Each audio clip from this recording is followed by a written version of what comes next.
Evangelho de João, capítulo 4. Vamos lá. Evangelho de João, capítulo 4. O título da nossa mensagem de hoje é o Evangelho dos Desprezados. Amém. Amém. Uma das coisas que nos deixa extremamente constrangidos é exatamente isso. Antes mesmo de meditar no capítulo 4 do Evangelho de João, eu gostaria de ler para os irmãos aquilo que o apóstolo Paulo escreveu à igreja de Coríntios na sua primeira carta. No versículo 26 em diante do capítulo 1, ele diz: irmãos, pensem no que vocês eram quando foram chamados. Poucos eram sábios segundo os padrões humanos, poucos eram poderosos, poucos eram de nobre nascimento. Mas Deus escolheu o que para o mundo é loucura, para envergonhar os sábios. E escolheu o que para o mundo é fraqueza, para envergonhar os fortes.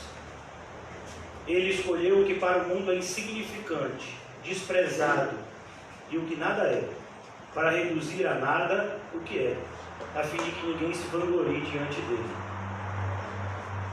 Quando o apóstolo Paulo escreve isso à igreja de Coríntios, ele escreve justamente porque a igreja de Coríntios estava se esquecendo do que é o Evangelho. O Evangelho vem porque nós somos miseráveis pecadores. O Evangelho não vem porque nós somos pessoas boas que precisamos de uma ajudinha de Deus para chegar no céu. Não. Nós estamos mortos em delitos e pecados. Nós somos tão vil quanto mais vil pecador. A única diferença é a graça nessa equação. Se de fato a graça operou na nossa vida, então nós fomos chamados eficazmente por meio dela. E poucas passagens da Bíblia mostram isso de maneira tão visível quanto essa passagem aqui de João capítulo 4. Todos nós conhecemos como a conversa de Jesus com a mulher samaritana. Versículo 1, capítulo 4, versículo 1 do Evangelho de João. Os fariseus ouviram falar que Jesus estava fazendo e batizando mais discípulos do que João. Os fariseus ouviram falar. Eu quero que você entenda que os religiosos, eles são pessoas extremamente atentas e diligentes. Eles estão sempre atentos. É por isso que quando nós oramos, eu orei hoje, eu falo nós porque a nossa oração pública ela é em comum, ela é em comunhão. Eu orava pela vida a gente sempre ora pela vida de nossos irmãos que estão passando por dificuldades mais visíveis, né? Como a irmã Osana, que luta contra o câncer já há alguns anos na Itália, luta contra a solidão de estar sendo cristã em um lugar sem cristãos aparentes. Falamos de Dylan e falamos de César e de Lane, que está aqui com a gente, por conta do testemunho que eles vão carregar. A vida de Dylan dá a oportunidade da graça se manifestar visivelmente na vida deles dois. Então eles precisam de mais graça ainda para poder dar um bom testemunho diante das inúmeras situações que vão passar. A mesma coisa a irmã Gisélia, a pequena Helena. Eu falo pequena, mas deve ser quase do meu tamanho, pelo que eu já sou. Mas é pequena. Estão lá dando um testemunho cristão em uma cidade onde o verdadeiro Evangelho não é conhecido ainda, mas tem sido conhecido por meio da vida delas. Então, irmãos, é importante a gente entender que nós somos vidraças e a gente não devia ter nenhum problema com isso. Muitas pessoas que se incomodam quando os outros se metem, por assim dizer, se intrometem na sua vida, mas nós, na qualidade de cristão, deveríamos estar felizes se alguém se intrometer na nossa vida, se alguém nos repreender em amor e nos apontar a direção certa. Os fariseus ouviram falar que Jesus estava fazendo e batizando mais discípulos que João. Embora não fosse Jesus quem batizasse, mas os seus discípulos. Eu disse para vocês na segunda-feira que essa discussão já havia se iniciado por meio de um judeu que foi conversar com os discípulos de João e levaram a causa até João, aquele que você batizou, está batizando também, aí como é que é isso? E João então dá uma resposta que serve de modelo para todos nós, que é inclusive o louvor que os irmãos cantaram aqui, que ele cresça e eu diminua. Coisa linda que João responde àqueles que estavam achando que João ia se importar com o fato de Jesus aparecer mais que ele. Jesus é aquele que tem que aparecer. Nós não temos nada para mostrar a não ser Cristo e este crucificado. Embora não fosse Jesus quem batizasse, mas os seus discípulos. Quando o Senhor ficou sabendo disso, saiu da Judéia e voltou uma vez mais a Galiléia. Então Jesus volta mais uma vez para Galiléia. Nós sabemos pelos evangelhos sinóticos que Jesus passou a maior parte do tempo na Galiléia. João ele vai nos mostrar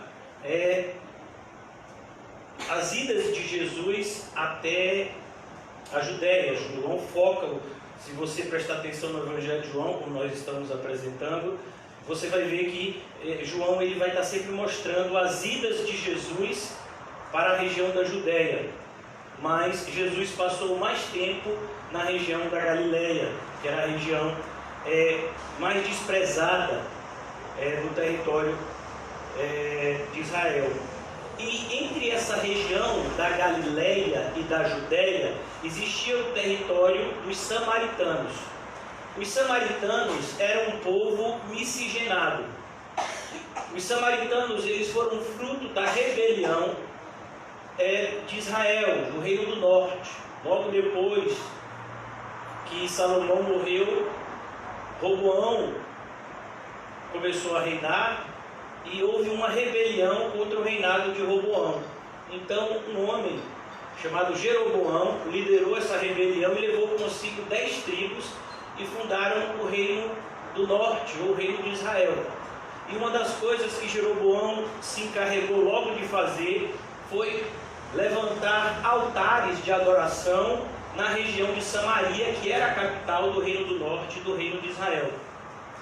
E por conta disso, vários reis se seguiram em Israel. Em Israel, no Reino do Norte, nós temos o pior de todos, que é Acabe, que se casa com Jezabel. Por conta dessa constante rebelião do Reino do Norte, Deus então envia um povo chamado assírios, que destrói completamente o Reino do Norte. Os assírios eles tinham um modo de governar peculiar. O que eles faziam? Para evitar rebeliões dos povos dominados, eles pegavam aqueles povos dominados e eles enviavam para determinadas regiões. Eles misturavam os povos dominados para evitar que eles se rebelassem, que eles fizessem uma rebelião. Então foi justamente assim que surgiram os samaritanos. Os samaritanos eles são formados com esse restante do povo de Israel misturado com povos de outras regiões que fizeram então uma religião mista, conhecido como a religião dos samaritanos. Eles tinham como único fundamento de fé o Pentateuco, os 5 primeiros livros da Bíblia, e mesmo assim de maneira não correta. Então, por conta disso, havia sempre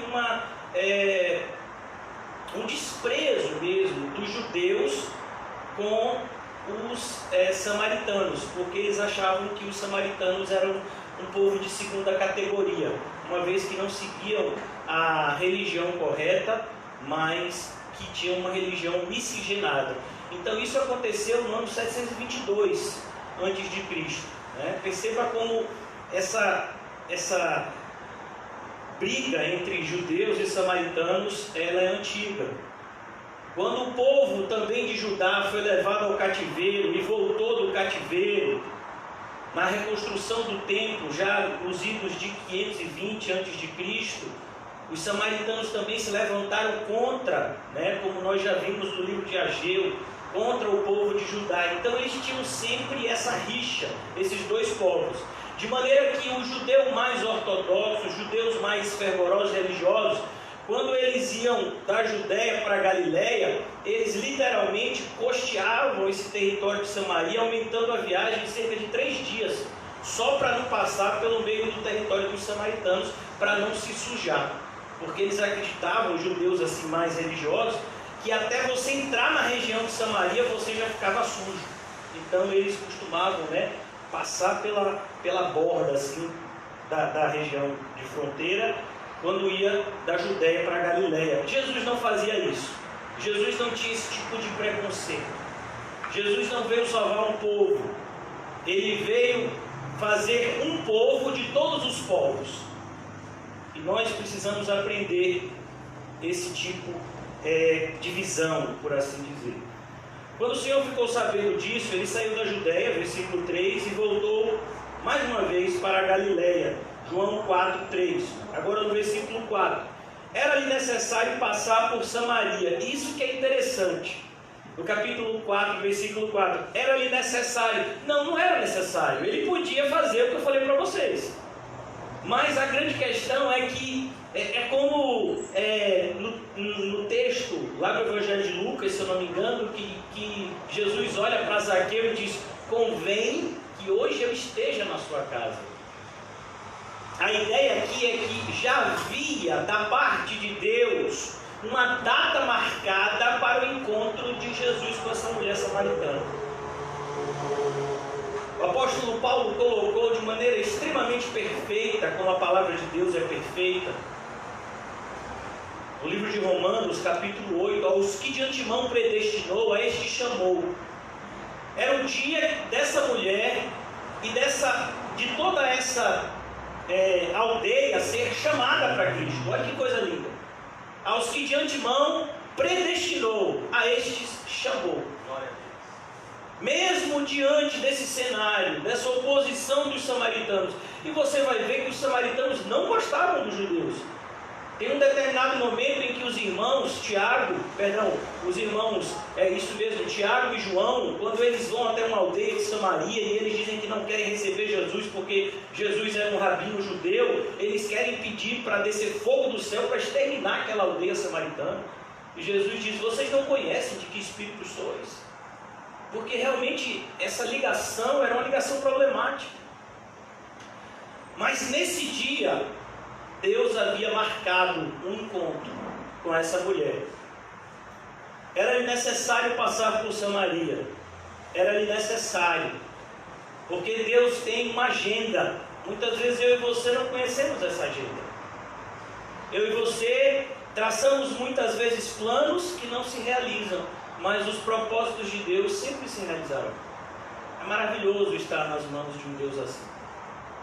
Por isso que sempre que orarmos, é importante a gente acrescentar a nossa oração, que seja feita a tua vontade, ó Pai, não a nossa.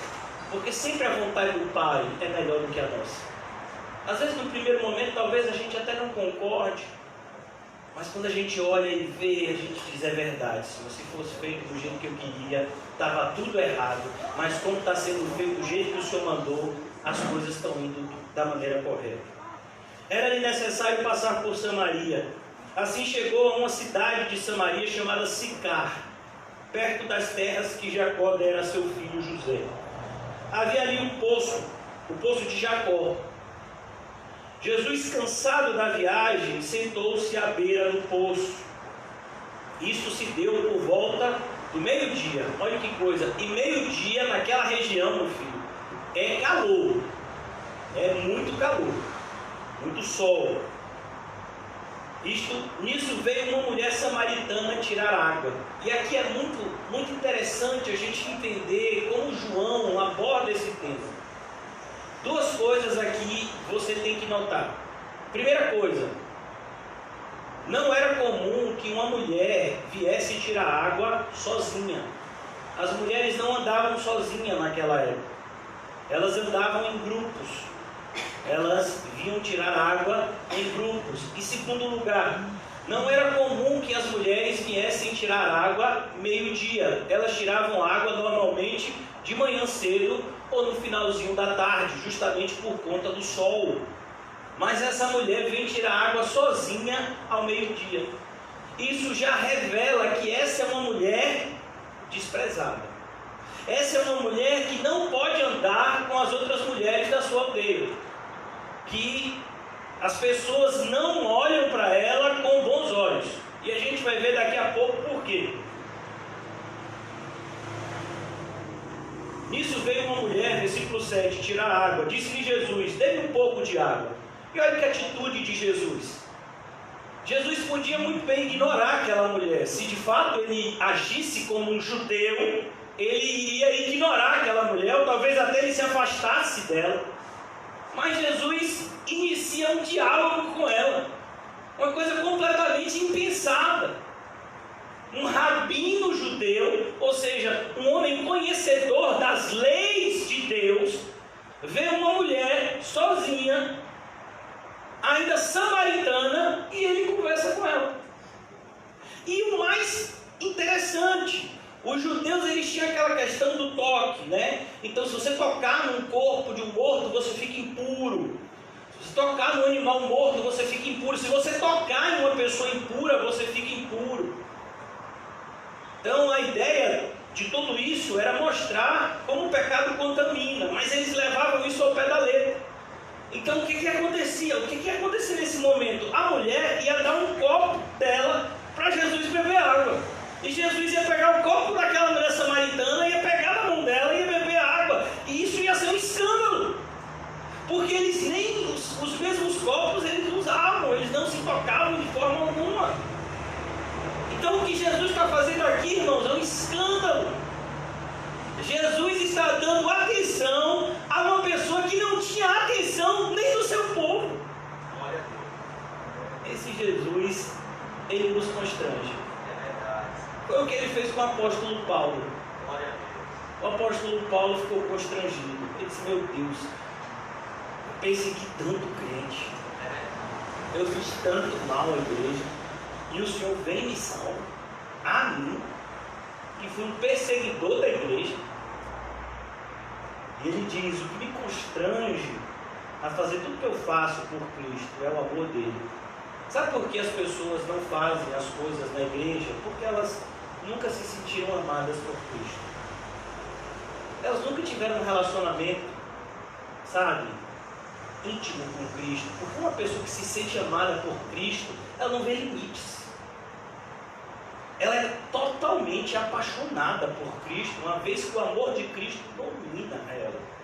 É assim que a gente olha para a vida dos mártires, por exemplo. O que diz ele Policarpo? Policarpo teve a oportunidade de negar a Cristo e salvar a sua vida. Ele disse: como eu posso negar aquele que me ama? Como eu posso fazer isso?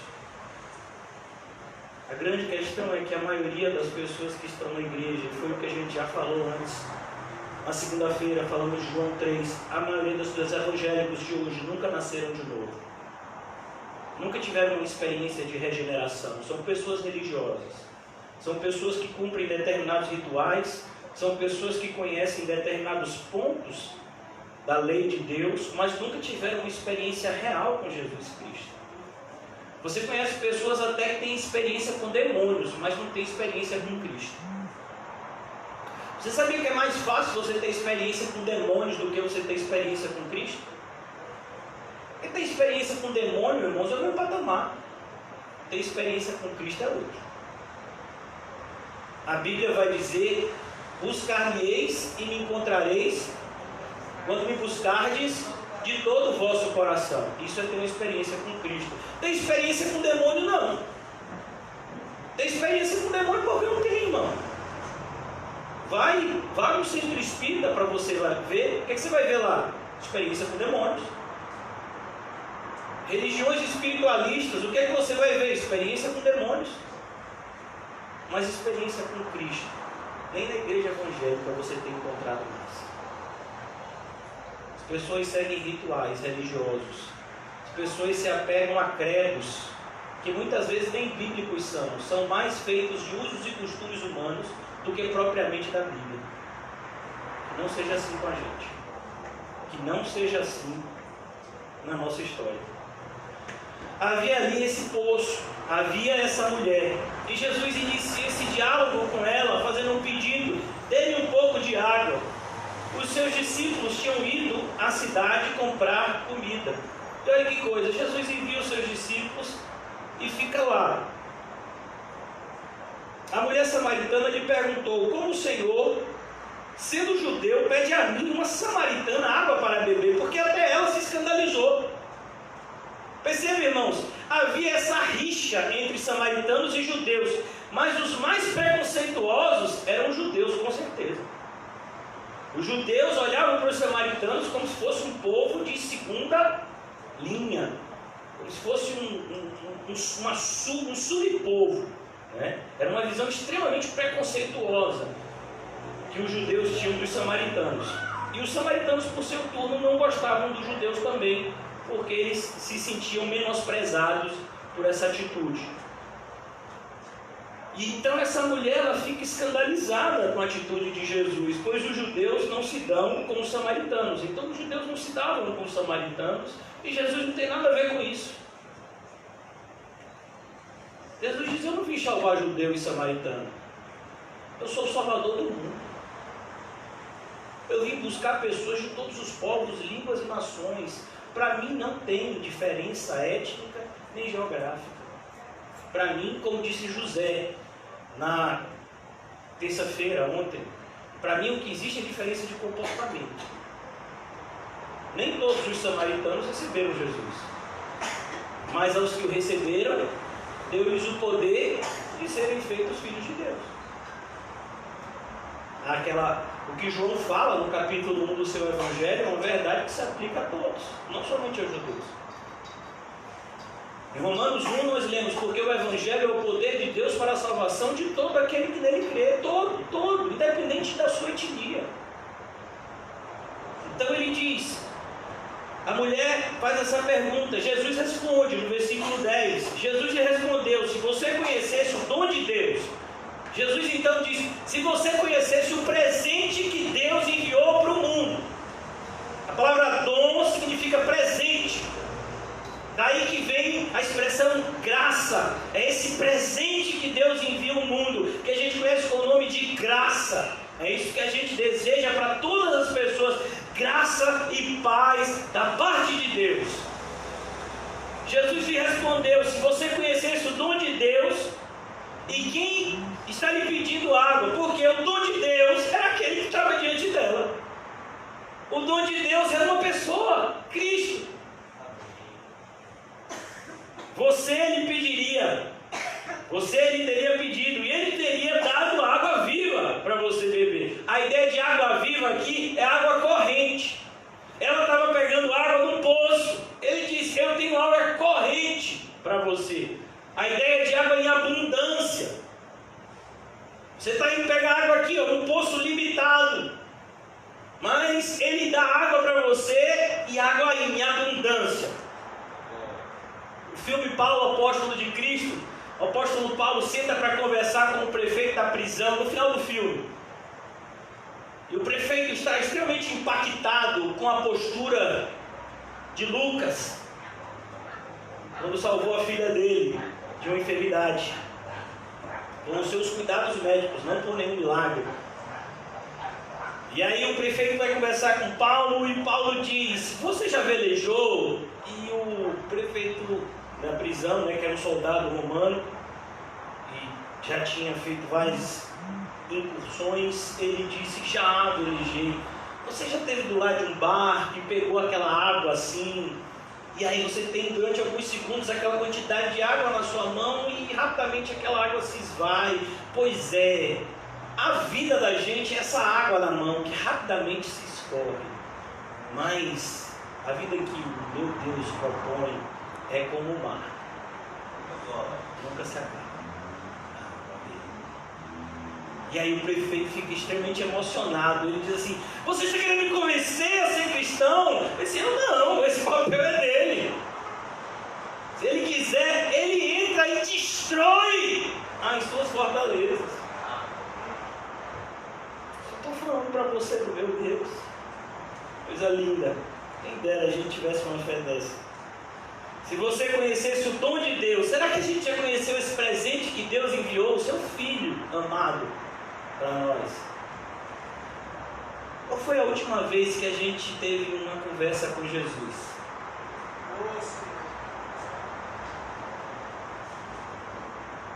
Imagine, irmãos, Ele é o nosso pastor, Ele é o nosso melhor amigo, Ele é o nosso advogado, Ele é o nosso pão, Ele é a nossa água, Ele é a porta, Ele é o próprio caminho, e a gente não conversa com Ele. Ele está em todos os lugares, de maneira que a gente não precisa ir até Ele, mas Ele está ao nosso lado. Mas a gente conversa tão pouco com Ele. É verdade. Essa mulher está tendo essa oportunidade de conversar com Jesus, uma oportunidade que todos nós temos por meio da oração. E disse a mulher: o Senhor não tem com que tirar água, e o poço é fundo. Percebe, irmãos, Nicodemos era um mestre em Israel. Essa mulher é uma mulher provavelmente com pouquíssimo conhecimento, talvez ela nem soubesse ler, porque o índice de analfabetismo nessa região, nessa época, era altíssimo. Talvez ela não conhecesse absolutamente nada, né, das leis cerimoniais, mas ela conhecia um pouco, que ela vai falar daqui a pouco. Ela sabia que havia um Messias e que esse Messias viria. Mas ela era uma pessoa que não tinha muito conhecimento acerca da lei de Deus. Nicodemos tinha todo o conhecimento da lei de Deus, mas perceba que tanto um quanto o outro, quando Jesus fala, eles não entendem nada. Porque a linguagem de Jesus é espiritual. É uma linguagem que tanto para aquela pessoa que tem pós-doutorado, quanto aquela pessoa que é analfabeta, é difícil para compreender. Mas quando o Espírito Santo abre os nossos olhos, tanto o pós-doutor quanto o analfabeto compreende. É uma linguagem, irmãos, que não faz acepção de intelectualidade, mas faz acepção de espírito.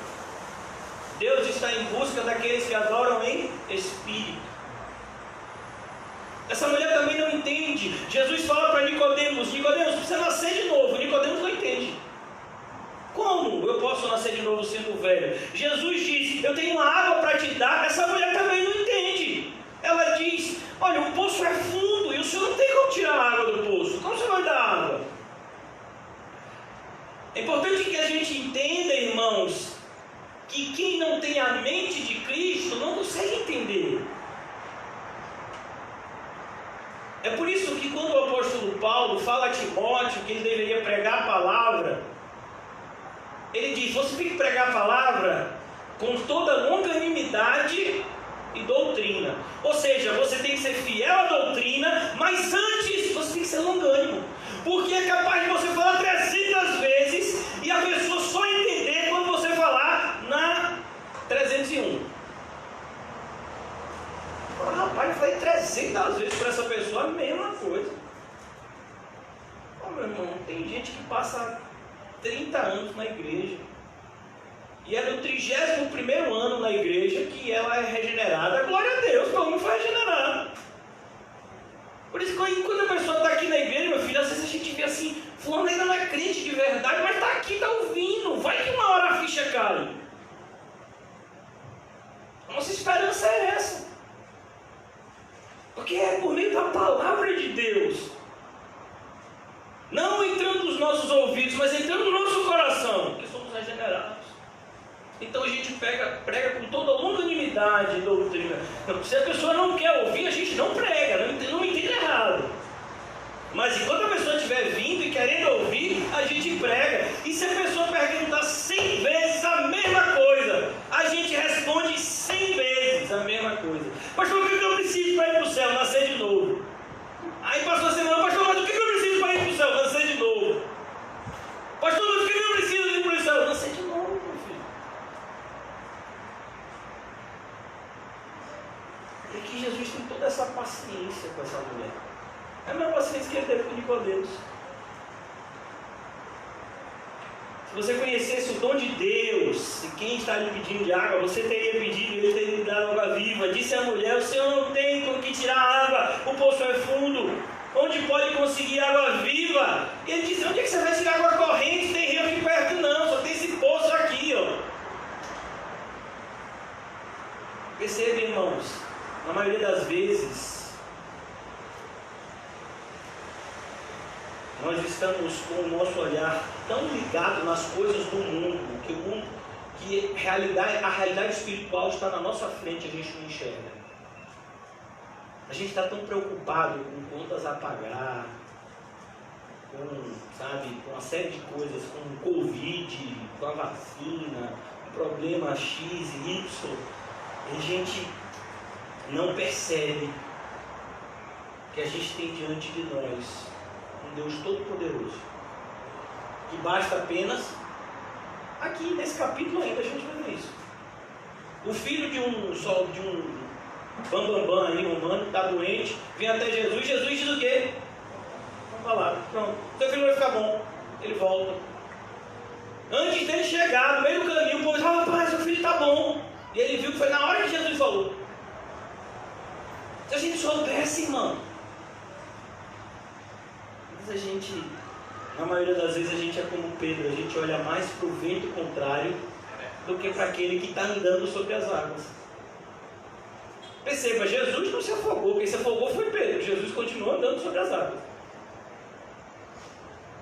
Acaso o Senhor é maior do que o nosso pai Jacó? É claro que ele é.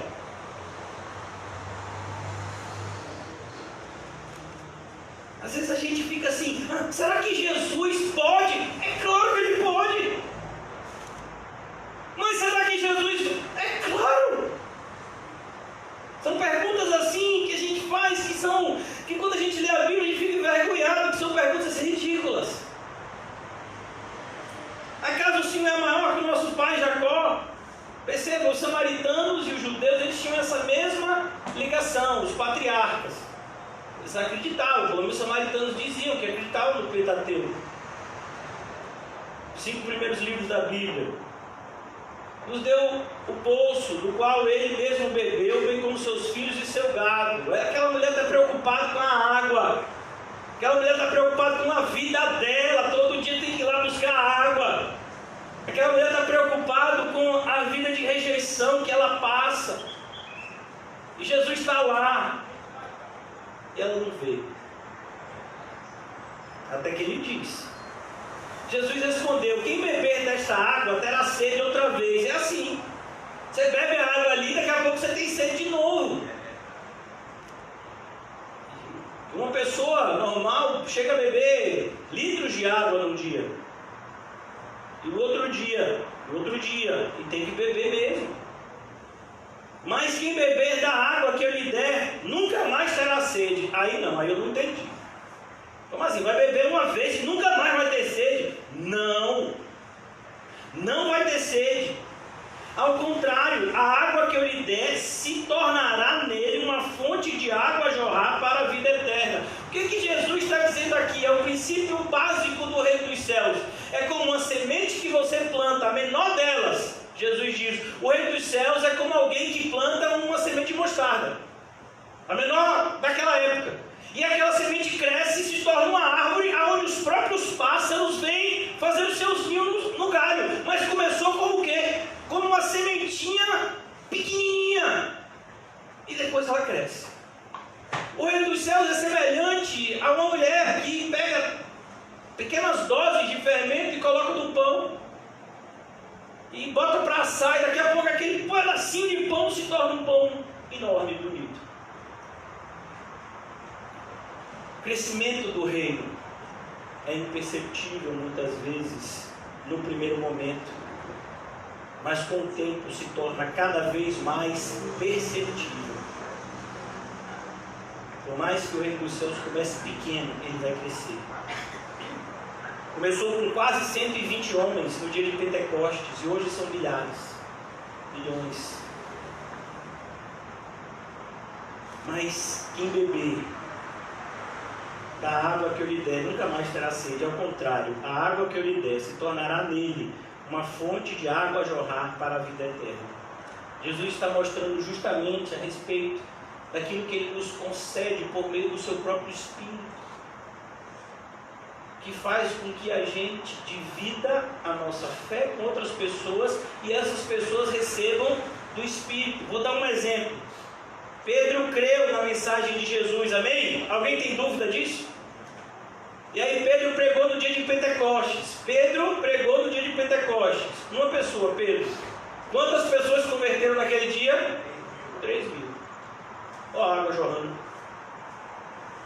Filipe, o evangelista, desceu para Samaria e começou a pregar em Samaria. E houve um avivamento imenso em Samaria. Está lá escrito no livro de Atos. O apóstolo Paulo, a água, chegou ao apóstolo Paulo começa a pregar e olha a água jorrando. A pergunta é, se a água não está jorrando da gente, meu filho, então isso não é um bom sinal. Significa que a gente não bebeu da água que Jesus oferece ainda. Senão tem que estar jorrando. Jesus está dizendo que nós somos como se fosse uma fonte. Jorrando, uma cascata. A mulher lhe disse, Senhor, dê-me dessa água para que eu não tenha mais sede. Olha para isso. E nem precise voltar aqui para tirar água. Olha o que a mulher está pensando, irmão. Ela está ainda olhando para as coisas do mundo. É a gente. Diz, olha, Jesus, Ele vai nos dar uma vida abundante. Aí a pessoa pensa, rapaz, vou trocar de carro, vou trocar de casa, vou trocar de marido, de mulher, vou trocar de filho. Vou trocar. É tudo melhor, do melhor. E Jesus vai me dar uma vida abundante. Quem sabe o que é uma vida abundante? Aí você pega o livro de Isaías e diz, por que obedecer a Deus como é o melhor dessa terra? E aí você fica pensando, né? Feijoada, mocotó. Meu filho, você não está entendendo. E aí você pega Isaías também e diz que ele veio para, por meio do seu sofrimento, nos curar as enfermidades. Está vendo? Então não posso mais ficar doente, porque Jesus morreu para que nós fôssemos sarados. Não, mas ele não está falando de enfermidade física, ele está falando de outro tipo de enfermidade, que remédio nunca curou. Então a gente, na maioria das vezes, irmãos, a gente lê a Bíblia de maneira tão carnal. E é por isso que a gente não entende. Ou quando entende, tem tudo errado.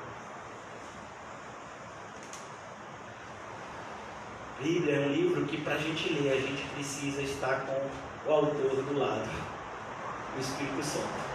Senão a gente não entende ela. Senão a gente vai para a direção exatamente oposta. Ela manda a gente ir para a direita, a gente vai para a esquerda. Ela manda a gente para a esquerda, a gente vai para a direita. Como está escrito, por exemplo, né? Jesus fala, tira primeiro a trave do teu olho, para depois tirar o cisco do olho do teu irmão. Está vendo, meu irmão? Olha, está vendo? Não pode julgar.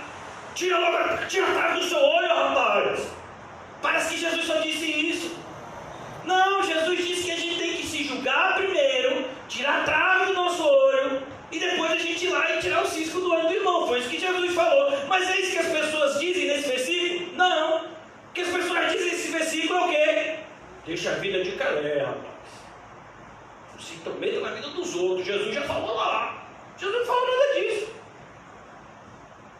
Inclusive, Jesus disse que a gente tem que julgar segundo a reta justiça, que é a palavra de Deus. A gente tem que julgar a nossa vida primeiro, e depois a gente analisar a vida do nosso semelhante e ajudá-lo. Tira o cisco do olho do seu irmão.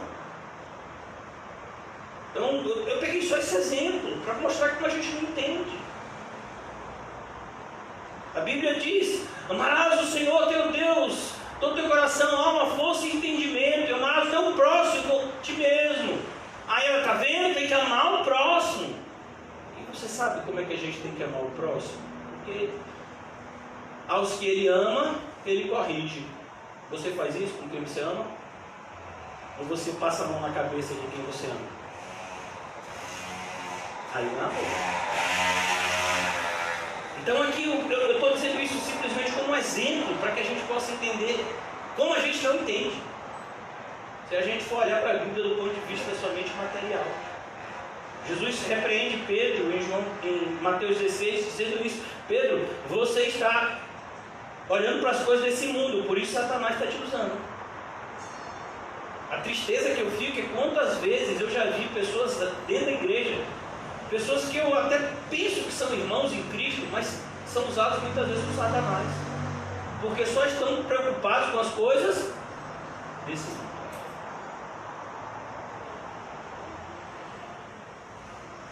Jesus, a mulher então diz isso: Senhor, dê-me dessa água, para que eu não tenha que voltar aqui para tirar água. Ele lhe disse: vai, chame o seu marido e volte. Olha, Jesus então toca na ferida que a mulher nunca esperaria que Jesus dissesse isso.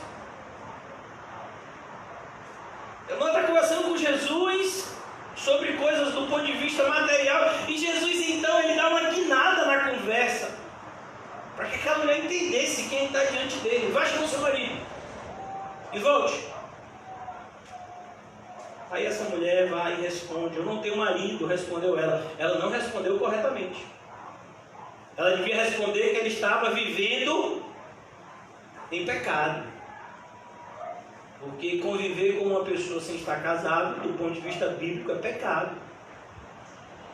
A única união reconhecida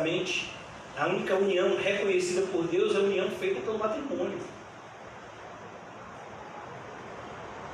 Então essa mulher diz aqui: ô Senhor, eu não tenho marido, como se ela fosse, enganar Jesus. Olha para isso. Às vezes a gente dá essa resposta, a gente fala uma meia verdade. Irmão, meia verdade é uma mentira completa. Cuidado, Jesus sabe toda a verdade. Disse Jesus: você falou corretamente, dizendo que não tem marido. Ele falou: você falou corretamente essa parte, mas tem uma parte que você não falou, mas eu sei. O fato é que você teve 5 maridos. Irmãos, 5. Até na nossa época isso é um escândalo. Agora imagine isso numa sociedade machista há 2000 anos atrás. Meu filho, essa mulher passava, o pessoal atravessava a rua. Esse camarada que está com essa mulher aqui já não devia ser coagido também não, viu? Porque para estar com uma mulher que tem 5 maridos, e talvez você diga assim: não, mas é porque os maridos dela morreram, ela era viúva. Meu filho, a Bíblia não diz isso não. Aí você vê como Jesus pega essas pessoas. Jesus pegou Maria Madalena, que tinha 7 demônios. Irmão, você já imaginou uma mulher que tem 7 demônios morando dentro dela? Que tribulação devia ser a vida dessa mulher. Rapaz, essa Maria Madalena devia botar as coisas para descer mesmo, rapaz. 7 demônios. Uma pessoa com demônio só já está empenando tudo. Imagina uma mulher que tinha 7 demônios. Mas Jesus foi lá, expulsou o demônio, e Maria Madalena ficou crente. Jesus faz assim: e pega os que não são. O fato é que você já teve 5 maridos, e o homem com quem agora vive não é seu marido. O que você acabou de dizer é verdade. Essa mulher disse: ih, rapaz, ele me conhece. Alguém contou para ele da minha vida. Às vezes a sensação das pessoas chegando no culto é isso, você já viu? Tem gente que chega no culto e diz: rapaz, será que esse pastor, por que ele está falando logo desse tema, rapaz? Ele está querendo dar alguma indireta, tu veio mais aqui. Filho, o problema não é o pastor lhe dar uma indireta não, o problema é se essa direta veio de Deus. Porque Deus não dá indireta, Deus dá direta. Essa mulher não recebeu nenhuma indireta, ela recebeu uma direta. Eu sei que você é. E se a mulher: Senhor, eu vejo que é profeta. E sabe o que é maravilhoso, irmão? É quando uma pessoa é crente, quando uma pessoa está passando por essa experiência, tem um encontro genuíno com Cristo, Cristo fala do pecado da pessoa, mas a pessoa se incomoda. Por quê? Porque a pessoa sabe que ela está diante de alguém que pode ajudá-la naquilo que ninguém mais pode ajudar, que é em relação ao seu pecado. Aquela mulher não estava confortável com a vida dela. Senhor, eu vejo que é profeta. Nossos antepassados adoraram nesse monte. Mas vocês, judeus, dizem que Jerusalém é um lugar onde se deve adorar. Então ela vai e começa a conversar uma linguagem agora religiosa. A conversa agora muda. Ela vê que ela está diante de um mestre. Ela ainda não sabe que Jesus é Deus, é o próprio Messias diante dela. Mas ela diz, olha, eu estou vendo que o Senhor de fato é alguém que conhece a Deus. E aí como é? Eu fui criada e disse que eu tinha que adorar nesse monte aqui, desde quando eu era menina. E que eu tinha que vir aqui nesse monte, era aqui que Deus queria que eu adorasse. Mas os judeus dizem que é em Jerusalém que deve adorar. E aí, Jesus, como é esse negócio?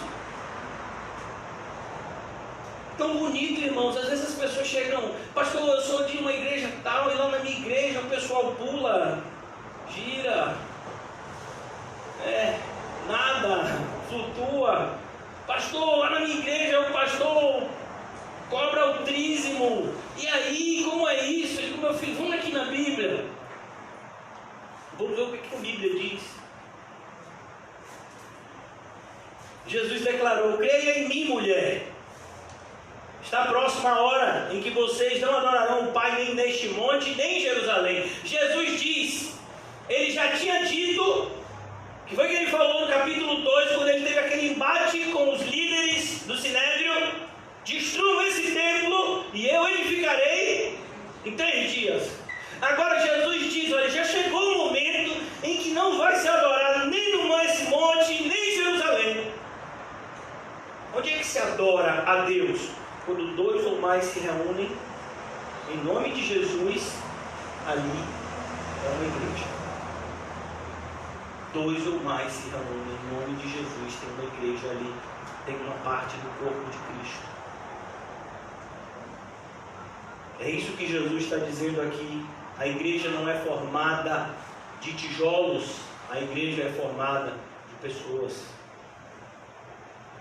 Enquanto tem gente querendo construir templos luxuosos e suntuosos, Jesus está muito mais preocupado em salvar almas. É triste a realidade do movimento evangélico atual, onde as pessoas querem ser conhecidas. E como é que elas são conhecidas? Fazendo grandes construções, gastando bastante dinheiro em propaganda e coisas semelhantes a essas. Jesus não fez nada disso. Jesus iria de um lugar para o outro pregando o Evangelho. E os apóstolos de Jesus? A mesma coisa. E todos os seguidores de Cristo até hoje, verdadeiros, a mesma coisa. Nenhum seguidor de Cristo de verdade está preocupado em construir igrejas. Ninguém está preocupado em construir templos, em ter um templo próprio, nada disso. A gente está preocupado com as pessoas que estão morrendo, indo para o inferno. Todos os dias os números do Covid são atualizados. Eles só não podem atualizar a quantidade assustadora daquele número de pessoas que foram para o inferno. Mais de 150 mil mortos. Provavelmente, numa contagem assim, para lá de positiva, 149 mil indo para o inferno, 1 mil indo para o céu. Essa é uma contagem muito positiva, viu?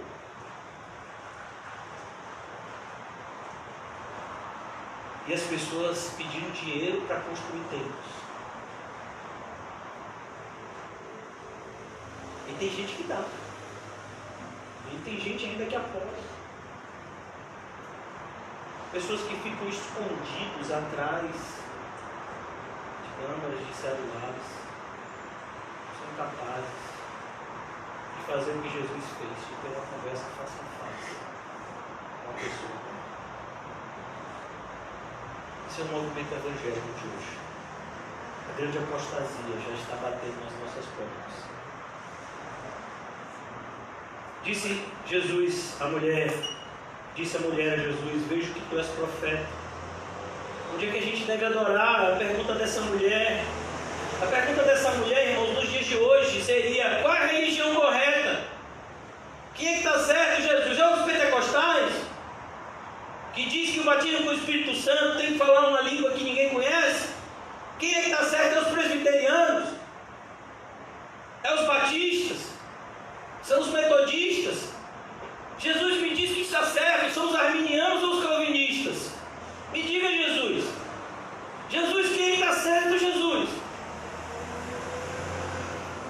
Jesus está preocupado com doutrina humana, irmão.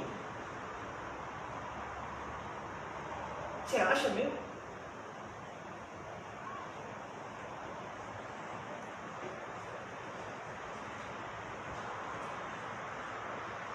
Não se envergonhe de dizer que você é um cristão bíblico. Eu vejo que muitas pessoas, elas querem colocar rótulos em nós. E muitas vezes a gente aceita esses rótulos por covardia. Então o pessoal pergunta, a igreja de vocês é reformada? E, meu filho, a gente já reformou algumas vezes. Essa pintura inclusive é nova, antes era branca, é isso que você quer dizer? Porque não, a gente é uma igreja bíblica. A gente não está seguindo Martinho Lutero. A gente está seguindo Jesus. A gente está seguindo a doutrina dos apóstolos. Porque se Jesus não tem poder para sustentar a sua igreja durante 2000 anos e chegar até nós, então Jesus não é o Deus que a Bíblia diz que ele é. Martinho Lutero foi um homem que Jesus usou. E não um definidor daquilo que é certo e errado. Não, quem define o que é certo e errado é a Bíblia. Se você for ver, por exemplo, a vida de Martinho Lutero, sabe quando foi que ele se voltou para Deus? Quando teve uma tempestade e ele fez um pedido, sabe quem? Não foi Jesus não, a Santa Mônica. Você vê como ele estava todo errado. E Jesus ajudou ele.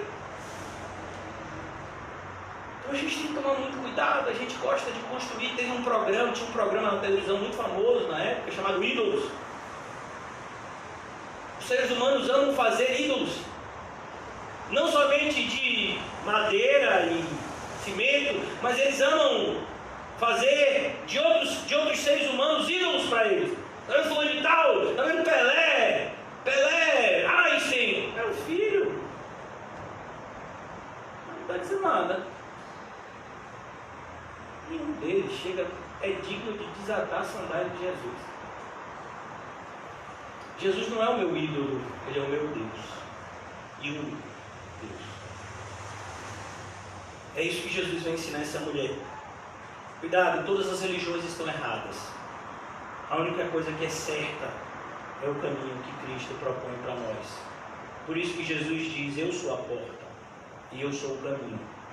E eu sou o pastor de caminho que traz vocês, que guia vocês durante todo o caminho, de maneira que ninguém pode arrebatar vocês da minha mão. Esse é o meu Jesus. Espero que seja o seu também. Jesus declarou, creia em mim, mulher, está próxima a hora em que vocês não adorarão o Pai neste monte nem em Jerusalém. Vocês samaritanos adoram o que não conhecem. Nós adoramos o que conhecemos, pois a salvação vem dos judeus. Jesus não está dizendo que o judaísmo da sua época está certo. O que Jesus está dizendo para aquela mulher é que os profetas estavam corretos. Os samaritanos não acreditavam nos profetas. Jesus está dizendo, a salvação vem de fato pelos judeus. Não foi o que Isaías disse? Que uma virgem daria a luz. Não foi o que Isaías falou, que seria a Galileia dos gentios, um lugar que vivia em trevas, onde a luz iria raiar? Salvação vem dos judeus, vem do povo judeu. Jesus era um judeu, nascido em Belém de Judá, era onde deveria nascer o Messias, em Belém de Judá, e ele precisava ser da descendência de Davi. É isso que Jesus está dizendo para essa mulher. Ele não está dizendo que o judaísmo da sua época estava correto, porque senão você vai ter um problema ao estudar Mateus 23, que é justamente o sermão onde Jesus diz que a liderança judaica da sua época está toda errada. Mas existiam judeus verdadeiros. A gente tem como exemplo Jesus bebê. A gente vê lá Ana e Simeão. Jesus já como no seu ministério, ele encontra um judeu correto. Como é o nome dele? Natanael. Um judeu sincero. A salvação vem dos judeus. Glória a Deus. É por isso que hoje a gente tem uma Bíblia que tem 66 livros. E você sabia que dos 66 livros, a maior parte é do Antigo Testamento? São 39 do Antigo Testamento e 27 do Novo. Essa é a nossa Bíblia.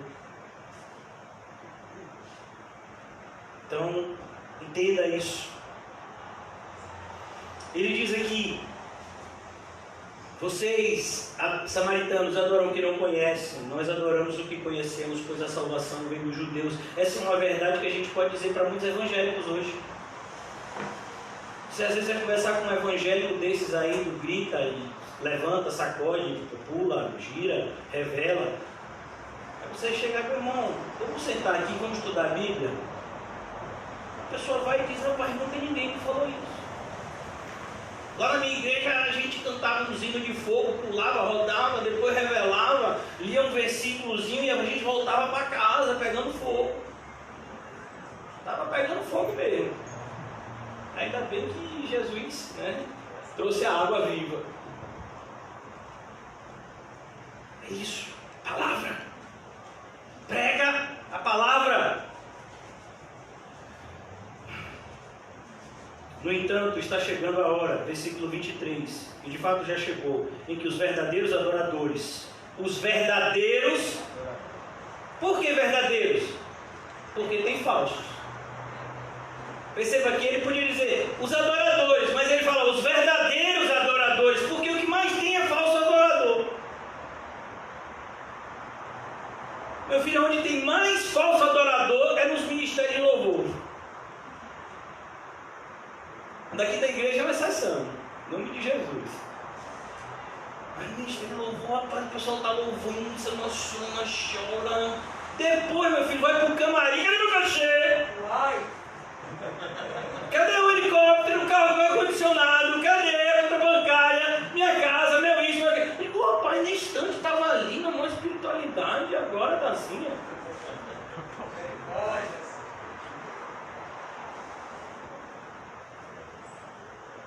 Versículo 23, está chegando a hora, e de fato já chegou, que os verdadeiros adoradores adorarão o Pai. E como é que a gente adora o Pai? Por meio do Filho. Adorarão ao Pai em espírito e em verdade. Olha a diferença, você pode adorar a Deus na carne e na mentira. Quer que ele mostre um? Caim. Ele adorou a Deus na carne e na mentira. Quer que ele mostre outro? Judas, Demas, Ananias e Safira, na carne e na mentira, Saul. Mas existem os verdadeiros adoradores, que adoram o Pai em espírito. Em espírito. Irmãos, em espírito e em verdade. É uma adoração que vem de Deus e que volta para Deus. Em verdade, por meio da palavra. Eu não adoro do jeito que eu quero adorar. Eu me sinto bem fazendo assim, mas não é o que você se sente bem, é o que é certo e o que é errado. É como você pegar, por exemplo, um sociopata. Eu me sinto bem matando os outros. Aí eu vou dizer para uma pessoa dessa: faz o que você se sente bem. Aí ele matou todo mundo. Gente, rapaz, por que você matou todo mundo? Você mandou fazer o que eu me sentia bem. Você pode matar os outros. Já imaginou isso?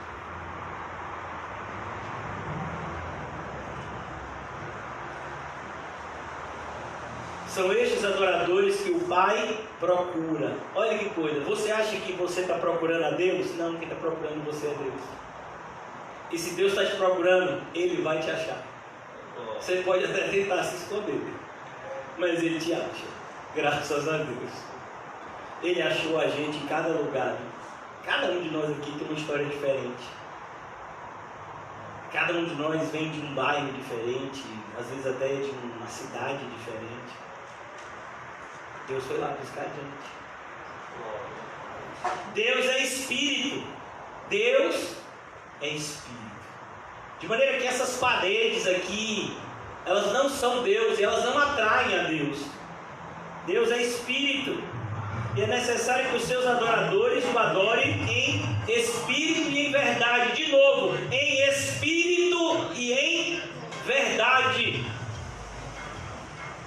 É por isso que a Bíblia diz que na carne é impossível agradar a Deus. Se estiver na carne, meu filho, no tutano, não dá para agradar a Deus, meu filho. Disse a mulher, deixa eu ver logo meu horário aqui. E disse a mulher: eu sei que o Messias, chamado Cristo, está por vir. Quando ele vier, explicará tudo para nós. Olha que coisa. Jesus estava lá diante dela. É como tem gente que diz: pastor, eu queria tanto conhecer a verdade. Eu digo: gente, você não está com a Bíblia na mão? Leia ela. A mesma limitação que às vezes a gente vê nas crianças, a gente vê nos adultos. Você chega para uma criança e diz assim: copie o capítulo 2 de Marcos. Todo? Todo ele? Mas se você chegar para uma criança e dizer assim: coma meu pai, uma promoção da McDonald's, ela nunca vai dizer toda. meu pai, Eu quero só uma parte. revela, Senhor. Você já viu uma criança dizer isso? Revela. Meu pai tem que comer toda essa promoção. Você leva uma criança para assistir um desenho que ela quer assistir no cinema, ela vai dizer: eu vou assistir todo o desenho, mas são quase 2 horas. Ela fica lá assim, tempo escuro. É igual a Dylan assistiu, como é o Martius, né? Imagina. Aí você diz assim: vamos ler um versículo da Bíblia por dia. Todo? É porque a gente não gosta. Mas não é a gente, irmão. Eu tenho esperança. É a nossa carne maldita. Mata ela. Mas eu quero te dizer que quando você matar ela, a miserável volta, rapaz. Ô carne maldita. Uma frase muito famosa de Lutero. Ele disse: eu pensei que eu tinha matado minha carne quando eu fui batizado. Pensei que ela tinha morrido afogada, mas a miserável sabia nadar. Outro dia, olha ela lá do meu lado. A gente tem que lutar contra a carne o tempo todo. Ela se finge até de morta, aí é mais perigosa ainda. Ela está lá. E disse a mulher: eu sei, ele virá, ele está por vir. Quando ele vier, explicará tudo. Então Jesus declarou: eu sou o Messias. Olha, irmãos, algo que Jesus disse para muitos: não fale sobre isso. Ele disse para essa mulher: sou eu. Por quê? Porque ele se revela aos pequeninos e ele se esconde dos sábios, dos soberbos. Deus dá graça aos humildes, mas resiste ao soberbo.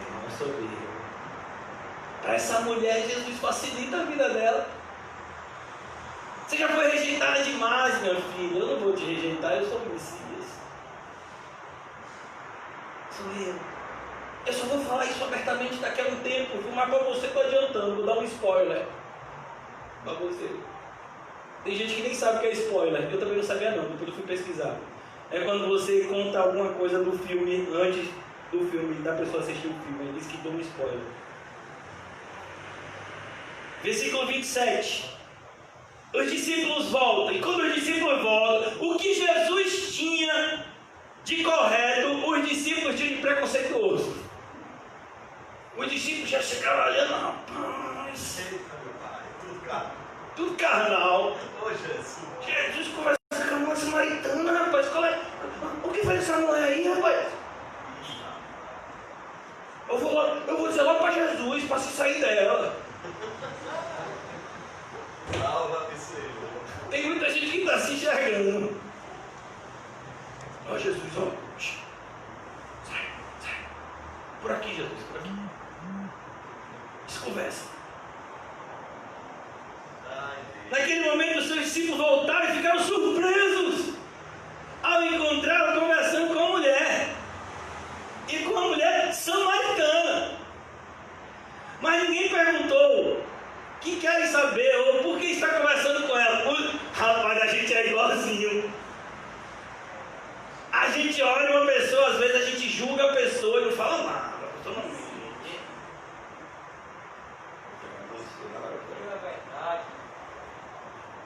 Quando ele jogar, quando ele disser alguma coisa contra mim: e você, então, naquele dia, você não vi?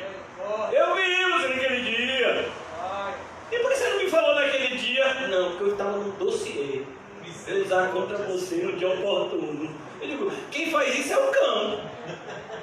E fica procurando o momento oportuno. Meu Deus, é cada qualidade de crente.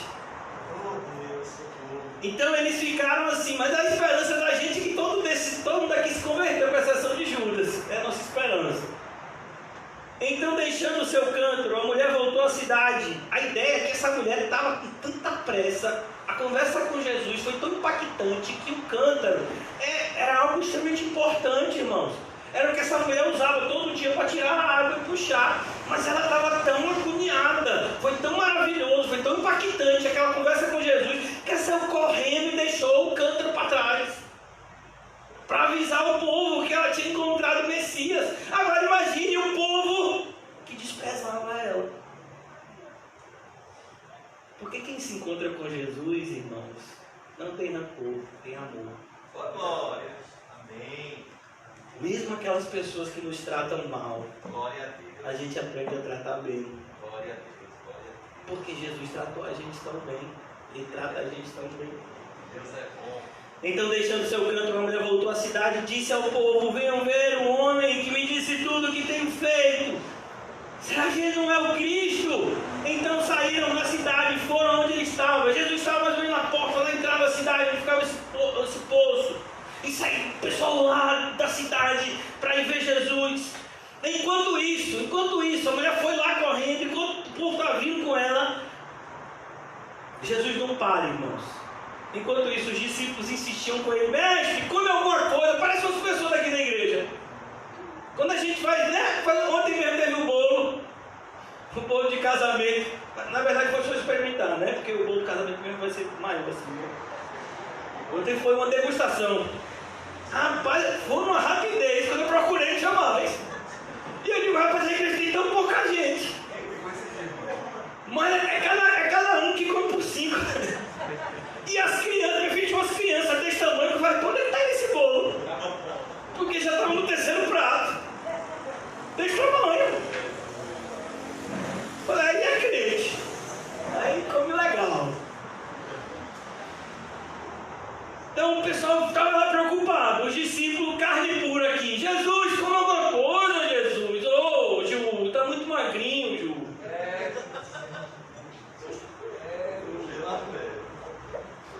Alguma coisa. Lá em casa a gente não tem esse problema. Lá em casa. Então, os discípulos disseram: mestre, come alguma coisa. Mas ele lhes disse: eu tenho algo para comer que vocês não conhecem. Ih, rapaz, que feijoada é essa? Oh, Deus! Aonde foi que Jesus pegou essa comida, rapaz? Não falou pra gente. Mas, rapaz, Jesus deu 1-0, né, gente? Rapaz, esse discípulo não é brincadeira não, rapaz. Por isso, quando você lê a Bíblia, irmão, lê a Bíblia para você se maravilhar com ela. Jesus pega esse povo que é da categoria da gente e transforma. Eu tenho algo para comer que vocês não conhecem. Então os discípulos disseram uns aos outros: será que alguém trouxe comida? Será que alguém trouxe do bolo? Será que foi a feijoada que teve na Cadiquinho? Oh, Deus, revela-se! Será que foi o pão com mortadela de quinta? Quem foi que trouxeram para Jesus comer? Será que alguém passou no McDonald's e trouxe aqui um delivery? Será que foi o coscorro de Elias? E trouxeram aqui pão e carne? Como foi esse negócio aqui? Rapaz, esses discípulos só pensam nas coisas do mundo, não é? Parece a gente. Será que alguém lhe trouxe comida? Mas Jesus disse: a minha comida é fazer a vontade daquele que me enviou. Olha vocês. Agora vocês se identificaram, amém? Eu não vi amém. E é isso, gente. Amém, irmão? Amém. Rapaz. Ô, Jesus. Salve-nos, Senhor. A minha comida é fazer a vontade daquele que me enviou e concluir a sua obra. Imagine, irmão, se a gente tivesse um pouquinho dessa fome. Você vai com fome de fazer a vontade de Deus. Mas, rapaz, você não comeu ainda. Não tem problema não, rapaz. A comida está lá, depois eu como. Mas agora não, agora está na hora de fazer a vontade de Deus. E concluir a sua obra. Às vezes o pessoal fica incomodado que eu vou nos lugares e não como muito. Na maioria dos lugares que eu vou, eu não como. Aí o pessoal fica, rapaz, o pastor não come nada. Olha o tamanho da criança. Não come nada. Aqui é tudo vento. Meu filho, é lógico que eu como. Mas tem tempo para tudo. Você imagina você estar evangelizando uma pessoa e comendo um Big Mac. Aí, meu. Momento. Cada testemunho é testemunho. Vocês não dizem daqui a 4 meses haverá colheita? É que muitas vezes a gente pensa, não, ainda não está no tempo da gente evangelizar. Não, ainda não. E quando é que a gente vai evangelizar? Quando o mundo todo morrer? O que está faltando para a gente começar a evangelizar? Está faltando o quê? A gente já tem tudo, irmãos. Se a gente é crente, escrito lá em Efésios capítulo 1, versículo 3, nós já fomos abençoados com toda sorte de bênçãos espirituais. Vocês não dizem daqui a 4 meses haverá colheita? Eu lhes digo, abram os olhos e vejam os campos, eles já estão maduros para a colheita. Olha para o mundo, está maduro para a colheita. Prega o Evangelho, prega ele. Conhece ele, prega ele. Aquele que colhe já recebe o seu salário e colhe fruto para a vida eterna, de forma que se alegram juntos o que semeia e o que colhe. É uma alegria evangelizar. É uma alegria fazer parte da vida dos novos convertidos.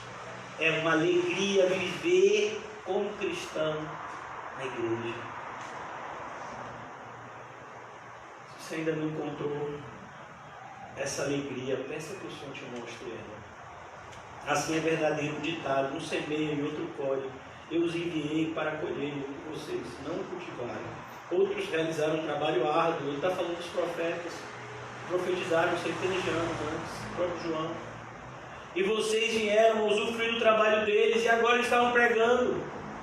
O próprio Paulo, quando ia pregar em determinados lugares, ele usava o quê? Os livros dos profetas. Como foi que Isaías evangelizou o eunuco? Ele estava com o livro de quem? Perdão, Filipe evangelizou o eunuco. Ele estava lendo o livro de quem? De Isaías. Versículo 39. Muitos samaritanos daquela cidade creram nele por causa do seguinte testemunho dado pela mulher: ele me disse tudo o que tenho feito. Olha, irmão, deixa eu lhe dizer uma coisa. Eu posso dizer tudo o que você tem feito sem ter uma bola de cristal. Eu posso te dizer que hoje você pecou bastante. Eu posso te dizer que alguns pecados que você cometeu, você está tentando esconder e colocava debaixo do tapete. Pastor, quem foi que lhe contou isso? Ninguém, meu filho, é a Bíblia. Mas eu posso lhe aconselhar que todo aquele que confessa e deixa, alcança a misericórdia. Mas o que encobre as suas transgressões, jamais prosperará. Eu posso dizer para você que é um crente sincero aqui, que Satanás passou o dia todo ao derredor da sua vida. O dia todo ele passou cirandando você. E se você está aqui agora, é porque Jesus rogou por você, para que você não desfalecesse no meio do caminho. Eu não preciso de uma bola de cristal. Eu não preciso jogar tarô. Não preciso de nada disso. Eu não preciso de um espírito maligno para me dizer o que vai acontecer no futuro. Eu tenho uma Bíblia. A Bíblia nos revela o futuro, basta a gente ter a atenção correta. José está ensinando para a gente o Apocalipse, que significa literalmente revelação. Você quer uma revelação? Lê Apocalipse. Muitos dos samaritanos creram. Assim, quando se aproximaram dele, os samaritanos insistiram para que ficasse com eles. Olha que coisa linda. E ele ficou 2 dias. Você já imaginou? 2 dias de culto inteirinho, de 6 da manhã, 6 da tarde. Que nada, vai, uma enfada. Aí não aguenta não. Já pensou? Meu filho, quem de fato é apaixonado por Cristo, não quer que você pare de falar dele. Porque a gente não atingiu ainda, né? Assim, quando se aproximaram, insistiram, Jesus ficou lá 2 dias. E por causa da sua palavra, muitos outros creram, por causa da palavra de Jesus. É a palavra de Jesus que faz com que alguém creia de verdade, porque os sinais podem fazer com que você creia por um tempo, depois você vai precisar de outro sinal. Eu nunca vi uma pessoa que recebeu um milagre e está satisfeita com aquele milagre, ele sempre precisa de outro milagre. Senhor, minha geladeira está vazia, eu não tenho nada para comer, estou 5 filhos para alimentar. Aí de repente você abre a sua geladeira e ela está cheia. Aí os seus filhos, que são da qualidade das crianças daqui da igreja, 2 dias acabar tudo. A geladeira está vazia de novo. Aí você quer o quê? Um outro milagre. Todo dia a gente quer milagre.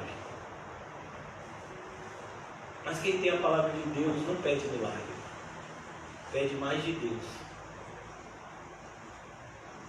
Moisés, o que é que você quer, Moisés? Eu quero ver a tua glória.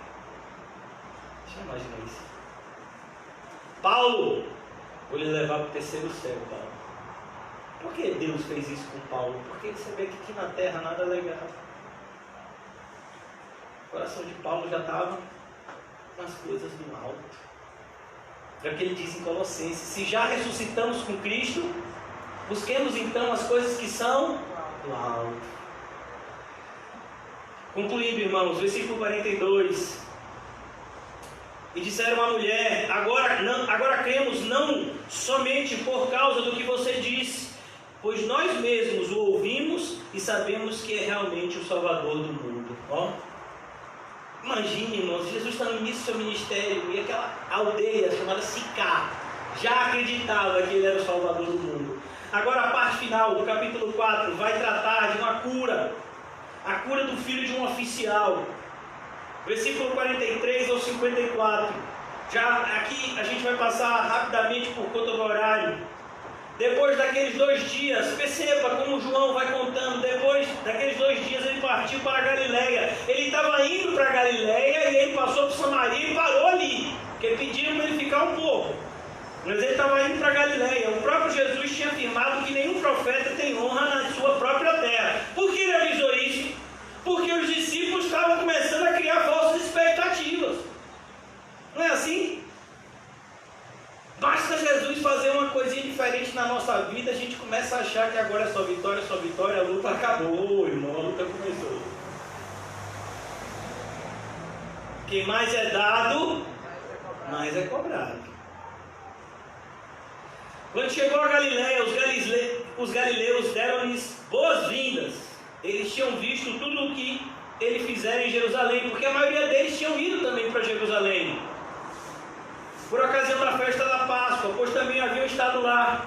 Versículo 46, mais uma vez, ele visitou Caná da Galileia, onde tinha transformado água em vinho, e havia ali um oficial do rei, cujo filho estava doente em Cafarnaum. Ele estava onde? Em Caná. E o filho estava doente aonde? Em Cafarnaum. Quando ele ouviu falar que Jesus tinha chegado a Galileia, vindo da Judéia, procurou e suplicou-lhe que fosse curar o seu filho. Ele estava à beira da morte. Que coisa, né? Aqui a gente vê, no mesmo capítulo, uma mulher desprezada e um oficial que tinha tudo. A gente vai ver que ele tinha vários servos, pessoa de alta patente, mas todos recebem da mesma graça, porque esse oficial foi humildemente atrás de Jesus. Versículo 48. Disse-lhe Jesus: se vocês não virem sinais e maravilhas, nunca crerão. Ó, a gente não é assim? Jesus acabou de dizer quem a gente é. O oficial do rei disse: Senhor, vem antes que meu filho morra. Jesus respondeu: pode ir, o seu filho continuará vivo. Ó, o homem creu, mas ele não viu nada. Ele não estava nem perto, ele estava longe de onde o filho dele estava, muitos quilômetros. O homem confiou na palavra de Jesus e partiu. Quantos de nós temos essa confiança, irmão? Jesus disse: eu vou sustentar você. Aí chega as contas, a confiança vai embora. Oh Deus. Se for do cartão então, meu filho, Misericórdia. aí é joelho no chão. Aí você está cheio de confiança, meu filho. Aí o médico vem com diagnóstico. E aí, meu filho, cadê sua confiança? Não, mas você viu o que o médico falou? Eu quero saber o que Deus falou. Eu confio em Deus, Cristo. Não é uma fé cega, é uma fé que enxerga o invisível, que enxerga o que ninguém enxerga e que sente o que ninguém sente, a não ser a menos que tenha o mesmo Espírito. O homem confiou na palavra de Jesus. Aquela mulher confiou na palavra de Jesus. Aquela aldeia de samaritanos confiou na palavra de Jesus. Esse oficial do rei confiou na palavra de Jesus. Mas os judeus o rejeitaram. Nenhum profeta tem honra na sua terra. Então, meu filho, se na sua casa eles chamarem de falso profeta, fique tranquilo, fizeram a mesma coisa com Jesus.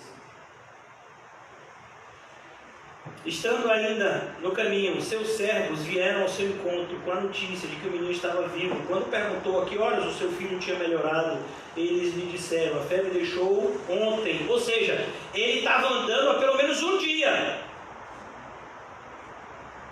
Ontem a febre deixou por volta da 1h da tarde. Então o pai constatou que aquela fora a hora exata em que Jesus havia lhe dissera: seu filho continuará vivo. E assim creram ele e todos os da sua casa. Olha que coisa linda, irmãos. Esse foi o segundo sinal milagroso de Jesus, que Jesus realizou depois que veio da Judéia para a Galileia, só até aqui. E eu gostaria de concluir a nossa exposição na noite de hoje pedindo para vocês: confie em Jesus. Confie. Ele é digno de toda a confiança. Obrigado, Senhor Jesus, por nos ensinar mais uma vez essa noite como nós precisamos descansar em Ti.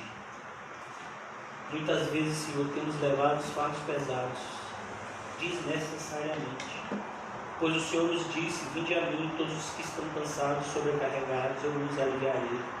Seja assim nessa noite, Senhor. Alivia-nos, não para que nos sintamos confortáveis numa vida de pecado, não, Senhor, nada disso, pois temos percebido que é o pecado que nos sobrecarrega. Então que a Tua santidade, Senhor, enche o nosso coração de alegria. Ajuda-nos, Senhor Jesus, a sairmos essa noite, essa nossa reunião pública, Senhor, como essas pessoas que vimos aqui no capítulo 4 do Evangelho de João, confiando nas Tuas palavras. Ó Deus, que o Senhor, que tem poder, repreenda da nossa mente toda dúvida e nos ajude a Te adorar em espírito e verdade. Continua, Senhor, a abençoar a saúde de Dylan, que cada vez ele melhore mais, Senhor. Nós possamos render glória a Ti. Temos o privilégio de ver ele crescer, não somente em estatura, mas em Teu Espírito. Ajuda-nos, Senhor, a sermos cada vez mais um só corpo. Livra-nos de todo espírito maligno de separação, Senhor. Nos ajuda a viver a unidade que a fé genuína produz. Dai-nos, Senhor, o Teu Santo Espírito para que possamos ser uma igreja missionária. Nos ajuda, Senhor, a vencer a timidez e as limitações que muitas vezes nos fazem nos calar diante das inúmeras oportunidades que temos de proclamar o Teu Evangelho todo dia. Ajuda-nos, ó Pai, cada vez mais ousadamente a pregar